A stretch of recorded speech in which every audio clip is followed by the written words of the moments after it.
Inyuma y'uko ku munsi w'ejo mu kibaya cya Ruzizi hiriwe imirwano karahabutaka yari yatangijwe n'uruhande rwa Leta ya Repubulika Iharanira Demokarasi ya Kongo. Ese uyu munsi ni nyuma y'amasaha 24 yemeje ko itifuza gukomeza yerekeza mu bice bya Uvira. Uyu munsi byiriwe byifashe bite, turaza kuba tubigarukaho 5 kuri 5 muri iyi nkuru yacu.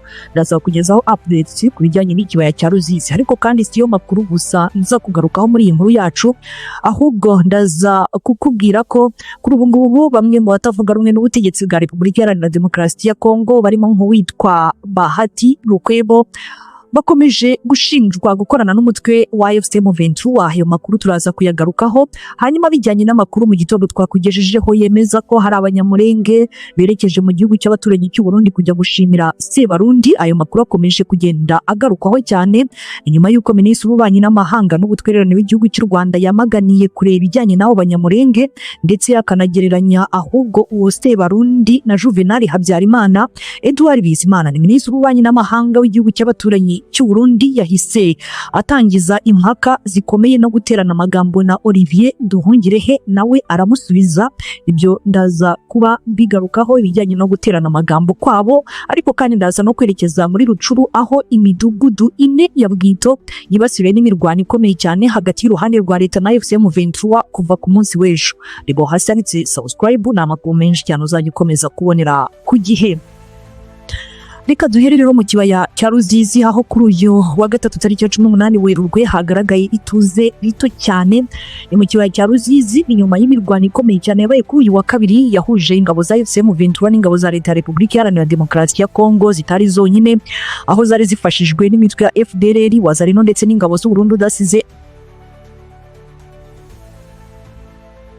n'abacancuro. Iyo mirwano yamaze umunsi wose ibera mu midugudu ya Kabunambo na Runingu n'ibice biri ku muhanda munini RN5 mu gace ka Uvira. Ni kuri uwo munsi kandi humvikanye urusaku rw'imbunda ziremereye mu misozi ikikije icyo kibaya, ukagenda neza ukagera mu marembo y'umujyi wa Uvira. Ni ku mugoroba nibwo imirwano yagabanutse, ituze ryongera kugaruka buhoro buhoro. Umwe mu baturage bo muri Runingu wagumye mu mudugudu nubwo imirwano yari ikomeje yagize ati ubu hari ituze, ingabo za FARDC na Wazalendo ziri hano Runingu ndetse na Kabunambo.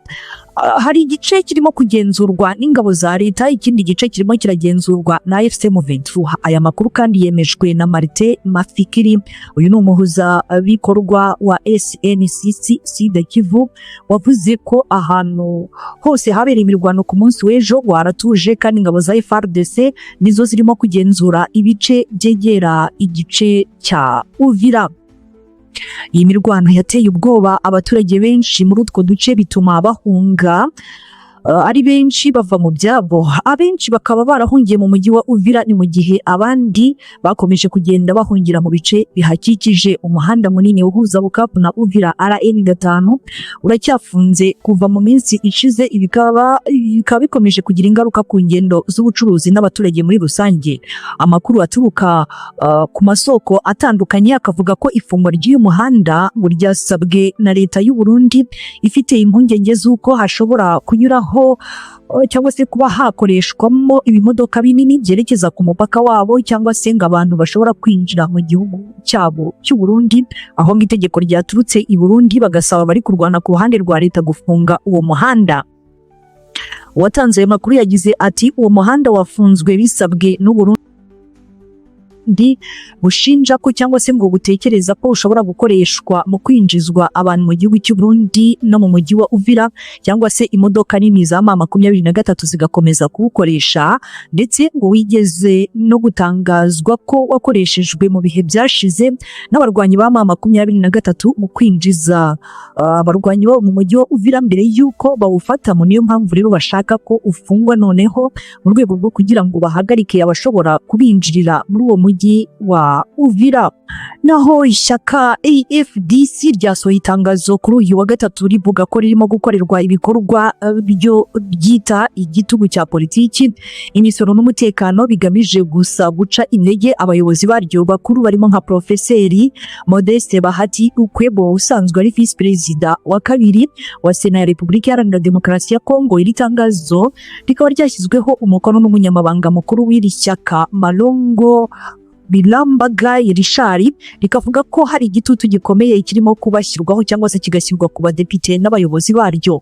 Riravuga ko hari ibibazo by'imisoro byashyizweho mu buryo bashinja kuba burimo uburiganya, ndetse hakaba hari n'ibikorwa bigamije guhubanganya ishyaka imbere mu gihugu. Ibi byose rero ngo byatangiye nyuma y'ibitangazamakuru byakomeje kugenda bikwirakwiza amakuru y'uko bamwe mu bayobozi bakuru ngo baba baratangiye gukorana na AFC/M23. Gusa iri shyaka AFDC rikavuga ko dosiye y'ibinyoma bikomeje kugenda bitegurwa bigamije gushinja uwo Bahati Ukwebo gukorana n'umutwe wa AFC/M23 ngo bamaze kubimenya.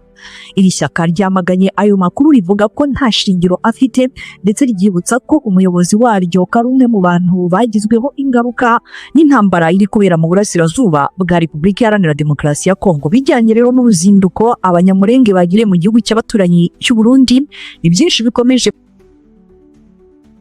kugenda bivugwa. Ni nyuma y'uko Olivier Nduhungirehe asubije umva ibyo Minisitiri w'Ububanyi n'Amahanga w'igihugu cy'u Burundi yanditse ati: ninde mu by'ukuri urimo gutanya abanyamurenge? Ese ni perezida w'u Burundi wakiriye abanyamurenge baturutse impande zose, cyangwa ni leta y'u Rwanda ifata igice kimwe cy'uyu muryango nk'abataye umurongo? Yakomeje yandika ati aya magambo araturuka kuri minisitiri uri mu gitutu cy'ubutegetsi muri ibi bibazo. Ati ntabwo bihagije habe na gato. Aho rero yashakaga kwibasira minisitiri w'Ububanyi n'Amahanga n'Ubutwererane w'igihugu cy'u Rwanda utaripfanye. Umva uko nawe yamusubije Olivier Nduhungirehe ati: nibura njyewe nzi uko nihanganira igitutu kandi nkamenya no kucyitwaramo. Ntabwo rero njyewe nsaba imbabazi cyangwa ngo njye mu ruhame kwitotomba mvuga ngo ndimo gukorerwa media hierarchy cyangwa se wenda ngo nkomeze kugenda mbitura Imana cyangwa se nihutire kwihebera Imana. Ni nyuma y'amezi make gusa ngeze ku butegetsi. Aho nawe nyine yibasiraga uwo Minisitiri w'Ububanyi n'Amahanga. Murabizi ko mu minsi yashize yagize atya ajya ku mbuga nkoranyambaga yandika ibintu apfuye gutoragura hashize iminsi, yongera kubisiba anasaba imbabazi ubwo yibasiraga igihugu cya Katari. Nduhungirehe yakomeje agira ati ndetse rero sinjya no mu myitwarire idasobanutse yo gushyamirana n'uwo nasimbuye nko ku bibazo bitari ngombwa. Ibyo rero byose nawe nibyo yasubije uwo Minisitiri w'Ububanyi n'Amahanga mugenzi we wo mu gihugu cy'abaturanyi cy'u Burundi. Hagati aho rero twihuse twerekeze muri Rucuru. Ni imidugudu ine yo muri Bwito yibasiwe n'imirwano hagati y'uruhande rwa leta na AFC/M23 kuva kuri uyu wa kabiri tariki ya 17 Werurwe 2026. Imidugudu ine yo mu bwami bwa Bwito ni mu karere ka Rucuru yaguyemo abasirikare benshi bo ku ruhande rwa leta. Ni nyuma y'imirwano yahuje impande zombi. Aya makimbirane ngo yabereye mu midugudu ya Rusowa, Iyobola, Milangi ndetse na Cara, aho nyuma y'imirwano hagaragaye ituze rito. Gusa uyu munsi ngo bongeye gukozanyaho hagati yabo bombi. Nk'uko amakuru aturuka aho byabereye bivuga ngo imirwano yatangiye mu masaha ya kare mu gitondo ku munsi w'ejo ahagana ku isaha y'isa 10 za mu gitondo, ubwo abarwanyi ba Wazalendo n'uruhande rwa leta batangizaga ibitero byari byateguwe neza ku birindiro bya AFC/M23 muri iyo midugudu ine. Ni mu masaha yakurikiyeho ngo humvikanye amasasu menshi y'imbunda ziremereye n'izoroheje, ibintu byateye ubwoba abaturage benshi. Amakuru akomeza avuga ko ibintu byahindutse nyuma y'uko AFC/M23 yakiriye ingabo zari zaje gutanga umusada zari ziturutse mu gace ka Birundure. Izo ngabo rero ngo zafatanyije n'izari aho ngaho mu gukubita umwanzi. Ni abasirikare benshi cyane ngo bahasize ubuzima. Izi ngabo zaje gutanga imbaraga nshya ku rugamba bituma Wazalendo n'uruhande rwa leta basubira inyuma. Ni nyuma yo gutakaza abasirikare benshi. Ni nyuma y'izo mpinduka imidugudu yose noneho ngo yahise yigarurirwa na AFC/M23. nubwo ubu hari ituze cyangwa se ituze ryagarutse, abaturage bo muri ako gace baracyafite ubwoba bwinshi kuko bakeka ko imirwano ishobora kongera kubura umwanya uwo ari wo wose. Ibi rero byongeye kugaragaza ko umutekano mu bwami bwa Bwito ukomeje kuba muke, kuko aka gace kamaze igihe kirekire karangwamo imirwano hagati y'impande zihanganye, kandi ikaba imirwano ya hato na hato. Iyi mirwano yongeye kwerekana ko nubwo hari ingamba zitandukanye zivugwa zigamije kugarura ituze mu karere, umutekano mu ntara Kivu y'Amajyaruguru ukomeje kuba ikibazo gikomeye. Abaturage bakomeje kubaho mu bwoba, ni mu gihe imirwano ishobora kongera kubura.